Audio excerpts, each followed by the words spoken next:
បាទបងប្អូនអើយមកយកពេញតែម្ដងហើយមកដល់ស្មើនឹងទៀតបាទ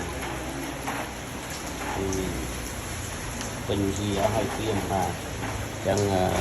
ថ្ងៃយប់នេះគឺលេងខ្លាំងហ្មងដែលជា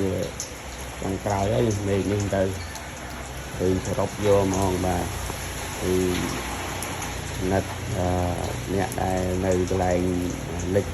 ថ្ងៃទាំងពួកគាត់យ៉ាងម៉េចទេយើងមកយកពេញអញ្ចឹងគាត់ដល់ភ្លៀង1ម៉ោង2ម៉ោងយើងលិចហើយក៏មកតែយើងមកយកអញ្ចឹងពួកគាត់ដឹងយ៉ាងម៉េចចង់ស្អីលិចចូលផ្ទះហើយទៅបាទនៅខាងមុខនៅខាងសារីប៉ូអី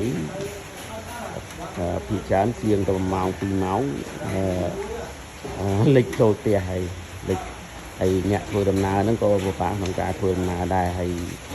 បងប្អូនដែលមានម៉ូតូជិះម៉ូតូហើយឡានដែលឡានទៀតអីហ្នឹងគឺកុំទៅចេញណាអាចផ្លូវ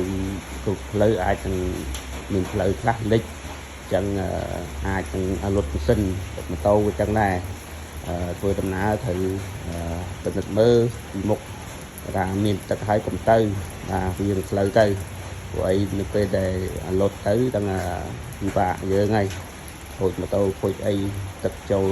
ប្រេងម៉ាស៊ីនបាទអញ្ចឹងយើងជិះមើលផងព្រោះផ្លូវពីច្រើនគឺអត់ទាន់រីងទេបាទហើយឡានទៀបជិះមើលផងបាទអញ្ចឹងសូមអរគុណ